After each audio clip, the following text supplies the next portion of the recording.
السلام عليكم ورحمة الله وبركاته. أهلا وسهلا بكم معنا في فيديو جديد على قناتنا قناة موكا تشانل. مكملين مع بعض فيديو تركيب مروحة تورنيدو 56 بوصة مروحة السقف اللي كنا في الجزء الأولاني عملنا لها بوكسنج وقلنا المميزات بتاعتها وبدأنا تركيب المروحة لحد ما ثبتنا الصواميل بتاعتها. هنكمل إن شاء الله في الفيديو دوت، بس كالعادة في بداية الفيديو بطلب منكم دايما إن انتوا تدعمونا على قناتنا من خلال إن انتوا تعملوا لايك للفيديو وتعملوا سبسكرايب عندنا في القناة وتفعلوا زر الجرس عشان يوصل لكم كل جديد. يلا بينا نبدأ. بسم الله الرحمن الرحيم. في نهايه الفيديو اللي فات كنا ركبنا الصامولتين بتوع التثبيت بتوع العمود وحطينا التيله بتاعتهم.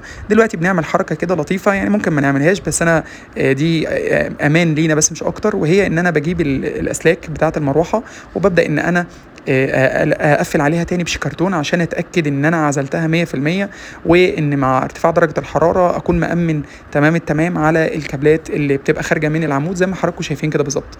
على كل سلك من الاسلاك بدات ان انا اعزله بالشكل اللي حضراتكم شايفينه.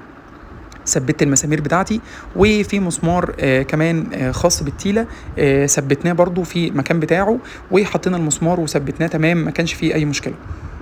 هنبدأ بقى نحط الجزئين اللي هم الكوبايات بتوع المروحة. واحد فيهم بيبقى نازل لتحت عشان يقفل على الأسلاك والكابلات اللي احنا حاطينها ديت، والتاني بيبقى راكب لفوق عشان برضو يقفل على الكابلات اللي هتبقى محطوطة في السقف. هنركبه بالشكل البسيط دوت ونبدا ان احنا نحط الكابلات ندخلها، وبنلاقي ان في الكيس في مسمار صغير موجود عندنا، بنبدا ان احنا نحطه ونثبته هنا بالمفك الصليبي عادي جدا علشان يمسك الكوبايه دي بس مع العمود بحيث انها تثبت وتقفل على شكل الكابلات. وفي ملحوظه صغيره جدا مهمه جدا جدا، وهي ان احنا واحنا بننزل الكوبايه دي ما ننزلهاش للاخر خالص، لازم نسيب براح ما بينها وما بين الطاره او الطاره اللي تحت ديت. ليه؟ علشان خاطر مع الحركه ما تخبطش في الكوبايه ديت فتبدا ان هي ان هي تعمل صوت، تبدا ان هي تعمل صوت كده للمروحه. فبنسيب براح كده بعد ما نلف المسمار كويس ونثبت الكوبايه دي، نسيب لها بس براح من تحت كده كام ملي كده علشان يبقى فيه ما تعملش صوت او ما تعملش دوشه واحنا مشغلينها.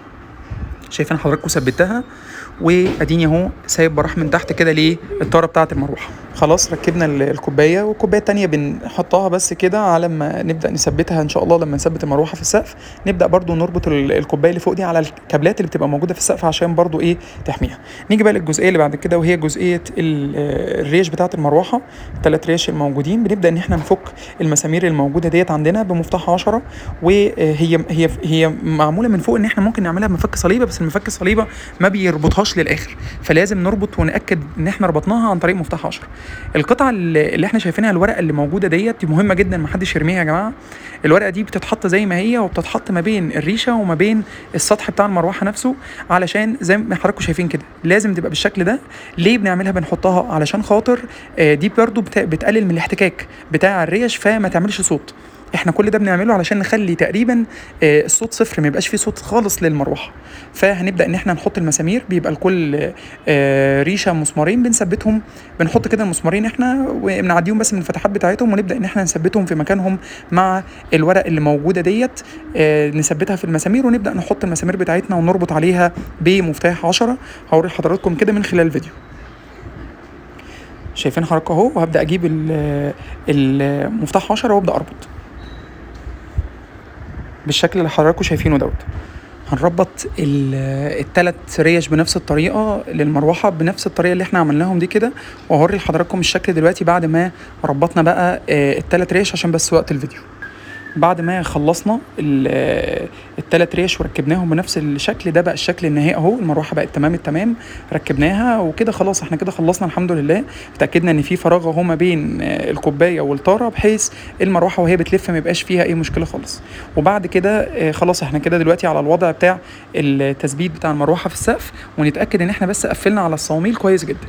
بيبقى جاي بقى مع المروحه كمان القطعه ديت اللي هي بتاعه التعليق، الجزء بتاع الكاوتشه دي اللي بيركب في الجنش اللي بيبقى نازل في السقف، والجزء الثاني بيبقى راكب في المروحه زي ما حضراتكم شايفين كده. طب ايه اللي بيركب الاول؟ مين اللي بيجي قبل الثاني؟ انا بحاول اركبها دلوقتي واوري حضراتكم بس شكلها بيبقى عامل ازاي اهو. دي بتدخل كده وبتبقى ثابته في السقف زي ما حضراتكم هتبقوا شايفين بالشكل ده كده بالظبط. طيب بنركب الاول، بنركب الكاوتشه في السقف الاول.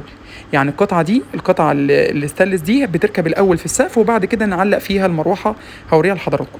دلوقتي بقى جه دورنا على ان احنا نركب القطعه اللي هتركب في الحائط اللي هي بتاعه اللي هنحرك منها بقى السرعات، قطعه السرعات. بنبدا ان احنا نفك المسمار اللي فيها من تحت ده بمفك عادي او بمفك كهربي، ممكن نفكه عادي بالمفك الصليبه اللي كنا شغالين بيه، مفيش فيه اي مشكله خالص، موضوع بسيط جدا.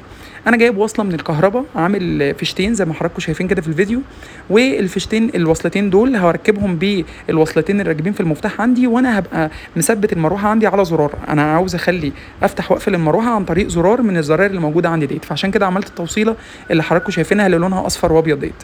هجيب الظهر بتاع المروحه وابدا ان انا اثبته على الحيطه. طبعا بكون عامل فتحتين في الحيطه زي ما حضراتكم شايفين كده باستخدام الشنيور، وبحط فيشر 6 أو 8 وابدا ان انا ادخل السلكتين دول، واجيب مسمارين اللي هم مسمارين البورمه العاديين، اللي هم المسامير اللي بتبقى مسامير البورمه ديت.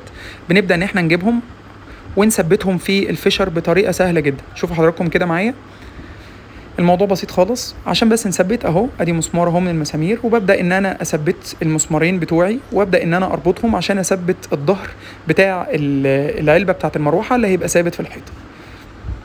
بيبقى في جنب كده من الجنبين بيبقى مفتوح كده علشان اعدي الكابلات منه، بحيث ان ما يبقاش في ضغط على الكابلات من العلبه نفسها. زي ما انتم شايفين كده انا ثبت المسمارين، وكل اللي عليا هجيب بقى المفك الصليبه او المفك الكهربي وهبدا ان انا اربط المسمارين دول. بعد ما بنربط المسمارين نتاكد خلاص ان العلبه كده ركبت تمام التمام، مفيش فيها اي مشكله خالص. بعد كده بنجيب بقى السلكتين اللي خارجين من العلبه، بيبقى العلبه دي فيها سلكين، بنوصلهم بالسلكتين دول. مش هيفرق مين مع مين، مش هتبقى بالنسبه لي فيهم مشكله خالص يعني. كده احنا وصلنا العلبه خلاص بتاعه الحائط. هنعلق المروحه بتاعه السقف، وهيبقى برضو في تعليقه مروحه السقف هيبقى في سلكين نازلين من السقف، والسلكين اللي طالعين من المروحه اللي احنا كنا مددناهم في العمود بتاع المروحه من البدايه. هنوصل السلكتين دول ببعض ونربطهم ونقفلهم بالشكرتون، ونقفل العلبه اللي هي الكوبايه اللي هي بتاعت فوق برضو نقفلها بنفس المسمار، وبكده نكون خلصنا المروحه بتاعتنا وركبت تمام التمام، مفيش فيها اي مشكله. بعد ما نخلص خالص هوري لحضراتكم الشكل هيبقى عامل ازاي.